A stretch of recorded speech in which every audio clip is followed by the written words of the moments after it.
What's up guys, this is Louis, and today we're going to talk about the Switch 2 jailbreak and when you can expect it, and kind of give anyone, regardless of how much computer knowledge you have, a little bit of insight into how Switch jailbreaking works and why it might be a while until we see a Switch 2 jailbreak.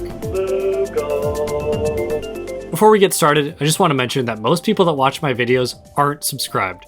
But subscribing is completely free, and it's a great way to support my channel, and I upload a new video every single Sunday. Okay guys, when it came to the Switch 1, there was literally a jailbreak out less than 2 weeks after the console came out. To help make sense of why that was so easy, basically, the first Switch models could literally be modded by using a paperclip. If you stuck a paperclip into an entry point by the Joy-Con, this would put the Switch into a recovery mode that would allow you to basically install software on the Switch. And the way the Switch was designed at that time, it wouldn't even check what you were installing, okay?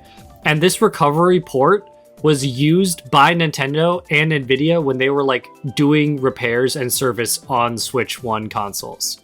So this was like heavily memed back in 2017 about how easy it was. So as soon as Nintendo found out about this, they, switched the design of the Switch 1 so that you couldn't do this anymore. So right now there's like a hot market for Switch 1s that have certain serial numbers because you can mod them super easily. Literally with a paperclip, you can jailbreak it. So those Switches, the first run of Switches, are susceptible to that, but all the Switches they made for years, the Switch Lites, the Switch OLEDs, none of those Switches are susceptible to that flaw. But basically, this method only worked on the Switch 1 for a short period of time before Nintendo caught it, and there's no way that this method will work on the Switch 2. One, we probably already would have figured that out, and two, Nintendo's not going to make that same mistake. There is a different method that you can use to mod the Switch 1, and it's called voltage glitching. Voltage glitching sounds kind of scary and complicated, and it is a little bit, definitely more complicated than the first method I talked about, but basically what it involves is cutting the amount of electricity that goes to the CPU, basically the brain of the Switch. And when you cut the amount of electricity that's going to the CPU, it can skip certain instructions, right? So the processor is like always processing things, thinking about things, running through what it's supposed to run through. And if all of a sudden it decreases in voltage, it's not able to run at full speed, and it will skip certain protocols. An important protocol that you can skip is verifying signatures, right? So people have made software that runs on computers that basically allows you to skip the voltage only when the processor is verifying the signatures, which skips checking if the software is like legitimate and signed by Nintendo. So this is kind of a gimmicky strategy. You have to buy some external parts to like run this through your computer, then connect some stuff in between your computer and your Switch to do it. And then in some cases, you even need to install like a certain mod chip inside the Switch, like permanently, so that it always stays in that jailbroken state. It's a long story, and you don't really need to know all the details, because this is a channel for anybody, the casual Switch enjoyer, right? Basically, that way is super complex, but if it matters a lot to you, you could still mod the Switch 1 that way. I'm not going to tell you at length how to do it, but those are basically the two main methods for jailbreaking the Switch 1.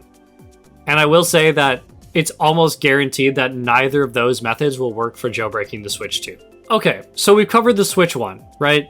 We've covered what worked on it, what doesn't work on it, and we kind of know what mistakes Nintendo's probably not going to make again. Those two Switch 1 hacks are technically hardware hacks, right? So we're using maneuvers to mess with the physical hardware of the Switch in order to jailbreak it. There has never really been a successful software hack of Switch 1s, and Nintendo has like very strong software with very little room for bypassing or hacking, right?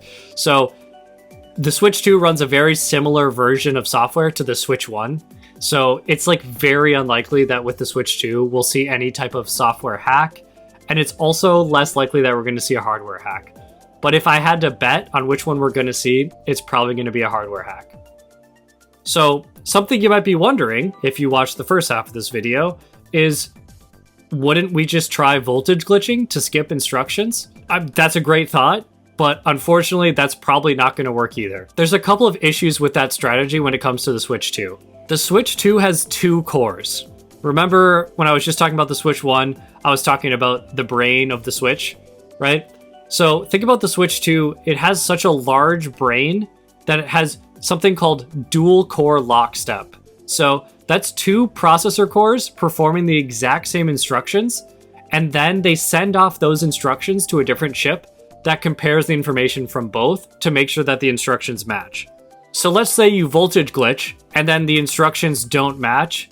The system will just shut off and prevent itself from being bypassed or hacked because it can tell that the outcomes from both of those processors was different.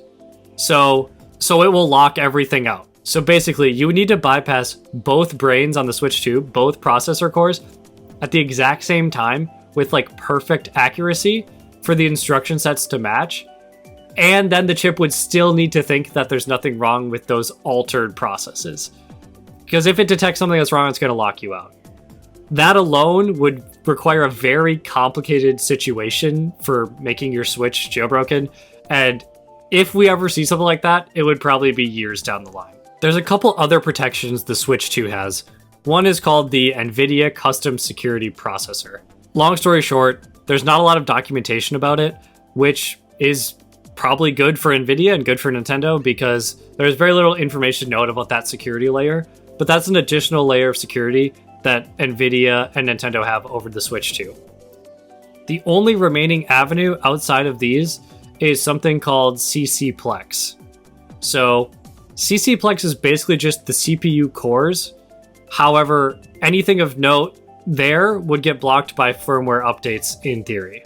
So glitching the CCPlex process or the Nvidia security processor would basically be like searching for a needle in a haystack. Because basically the system has been designed from the bottom up not to be glitched and to be as big of an unknown black box as possible. So there's really no like silver bullet or guaranteed strategy that's going to work with the Switch 2. Honestly, by comparison, it makes the security of the Switch 1 look like a joke.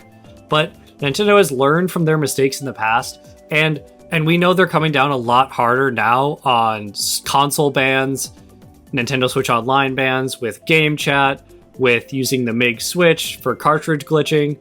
Pretty much everything is off the table in terms of hacking or bypassing because Nintendo has a way to find out about it. Long story short, we're waiting for some sort of miracle hardware exploit to come out for the Switch 2. Software is not really an option. And this hardware exploit will probably be very involved and not very reliable if it does come out. And I don't know. That's pretty much it, kind of explained in typical human terms.